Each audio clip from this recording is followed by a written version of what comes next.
Welcome back to the GSMC Chip Shot Football Podcast brought to you by the GSMC Sports Network. I'm your host, Manny Maradiaga, live today on Wednesday, June the 19th. And on today's show, I thought we'd do a little bit of some more what-if situations, predicting and projecting what could happen in some of these scenarios I have laid out here on today's show. We're going to start off with the Pittsburgh Steelers, talking about Najee Harris being essentially on the last year of his contract, what could look like for him and the Pittsburgh Steelers to potentially negotiate a contract extension. Then later on, with T. Higgins now essentially on the last year of his deal with the Cincinnati Bengals, what are some ideal landing spots for him if he were to move on after this year or through a trade? And as well, we're going to talk about the Philadelphia Eagles. What's the one thing they could change about their offense that could unlock it finally and look more like it did back in 2022 when they made the Super Bowl? All those topics and more on today's show.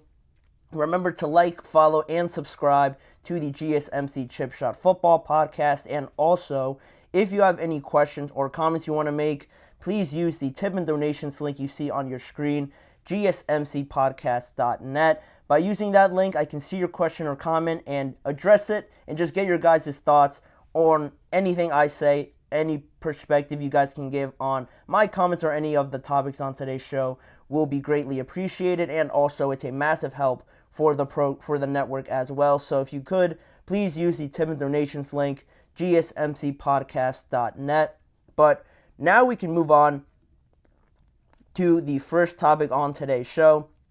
How likely is a contract extension for Najee Harris with the Pittsburgh Steelers? If you weren't aware, last month I talked about it a little bit. It was the fifth-year option deadline for all teams in the NFL to decide whether or not they were going to pick up those fifth-year options on the players that had it available to them. And obviously, the Pittsburgh Steelers declined it on Najee Harris. They didn't seem ideally that this would be a wise move as of right now, so they declined it, really taking away that additional year they had as an option if they really wanted to get a contract extension done. That is now out the window. So this year becomes the final year on Najee Harris's rookie contract, and it is a little bit questionable because if you look at other fifth-year options, I think the wide receiver ones are set at about $21 or $22 million guaranteed. I think the quarterback one might be around 25, maybe a little bit more. So if you look at the running backs and their fifth-year options drafted in the first round, they're only guaranteed about $6.79 million or $7 million in that fifth year. So it really wasn't so much of a money thing. And with Najee Harris and how pivotal he has been for the Steelers, some people would also bring up the point that he is the first player in franchise history to rush for 1,000 yards in each of his first 3 seasons in the NFL. So he's put up the production. It's not really a money thing compared to the other fifth-year options. So why was this the choice made by the Pittsburgh Steelers? Well, it does become a little bit risky now with Najee Harris becoming a potential free agent next offseason in 2025. But General Manager Omar has really tried to calm things down around this whole situation, not giving up on the idea that the Steelers could still, and he's right, could still try and sign Najee Harris to an extension before this season officially starts. He mentioned it on a radio interview over the last few days, saying, "It was a business decision that we had to make by, I think it was May 2nd. Najee's awesome to have around here. Love Najee as a player and a person. And just because we didn't pick it up, that doesn't exclude us from doing something with Najee for the long term." So he's keeping all options open like most teams would with Najee and how prolific he has been for them. I would certainly like the Steelers to keep him around, but that's just me. And according to more sources, specifically ESPN's Brooke Pryor, she feels that Pittsburgh wants to see how Najee Harris and Jaylen Warren perform in this new offense around Arthur Smith and how his new ideas will be implemented through the running game. Obviously, you saw how much they ran the ball in Atlanta and how, efficient it was all in all. Maybe if their offense wasn't perfect and wasn't always pretty, the running game always looked as prolific as always. And the Steelers want to get a good feel of what that would look like with Najee and Jaylen Warren. But the biggest hurdle with doing that is that would require them to not sign Najee Harris to an extension before the regular season, and the Pittsburgh Steelers have it as an organizational policy, just a part of their tradition, a rule, so to say, that they have, that they don't do contract negotiations during the regular season. That's how it's been with the previous general manager in Kevin Colbert. Omar Khan really likes that rule, so he's not going to change it. So that's really what everyone's expecting to happen again this year. So if no extension is reached with Najee Harris before the regular season, he could most likely be on his way to hitting free agency unless they make the first ever exception for Najee Harris, which might seem unlikely, but I think the Steelers really like Najee. I think they've tried to talk him up a lot over the last few years, especially with Mike Tomlin. Not that he needs talking up, because he could just produce on himself, and he performs very well as a player. He makes a good case for himself. He doesn't need other people to talk him up. But what I was getting at is, it feels like Mike Tomlin has really praised the player, the leadership aspect of Najee, how mature he is, how much of a pivotal player he is to the locker room, more so maybe than he is on the field, because everybody knows, like I said, how good he is on the field. It seems like Mike Tomlin has really put Najee Harris into this group along with Cam Hayward, the Minka Fitzpatricks, and those sort of guys, TJ Watt, those sort of guys that really lead and are the example for the Pittsburgh Steelers and all their players. I don't think you do that if you don't really want him to stay around. So there's that aspect of it.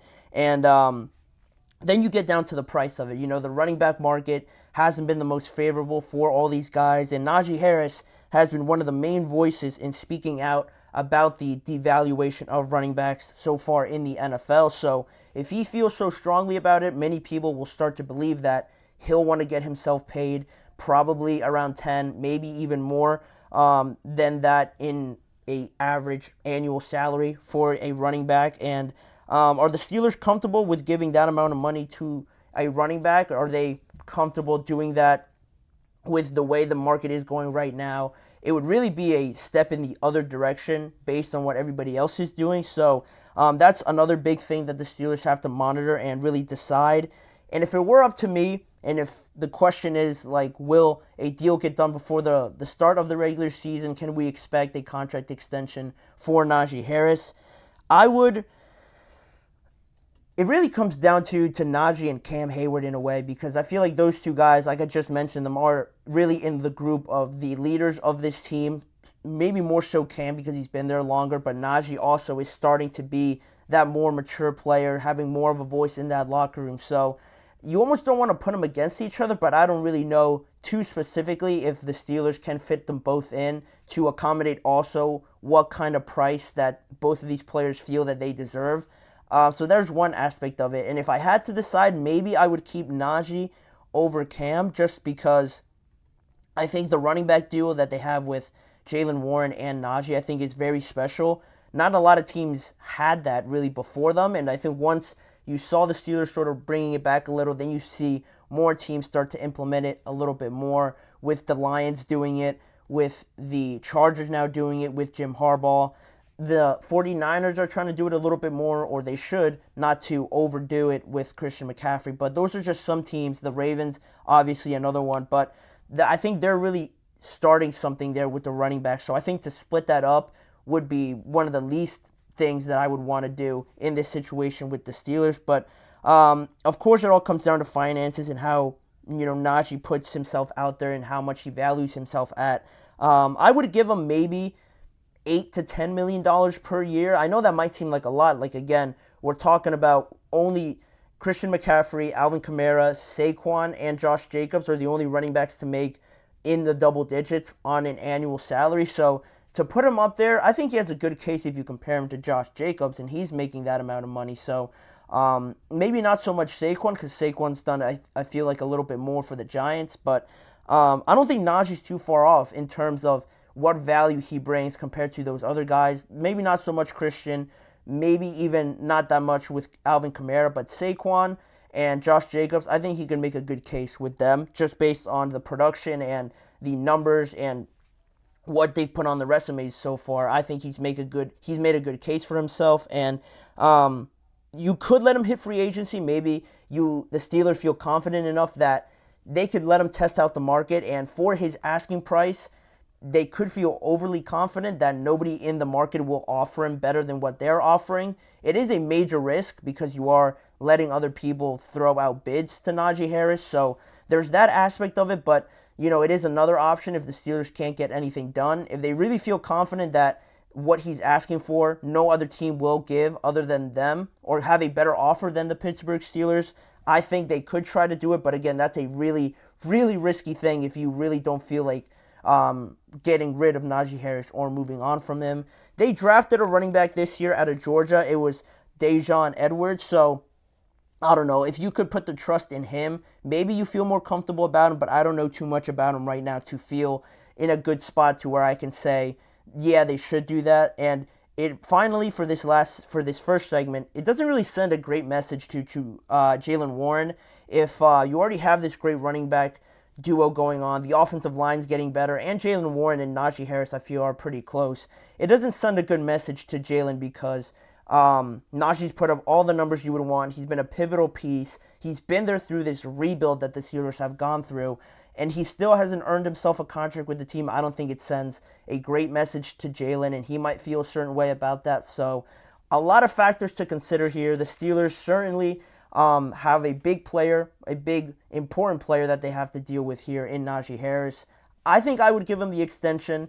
Anything more than $10 million, I think would certainly be pushing it.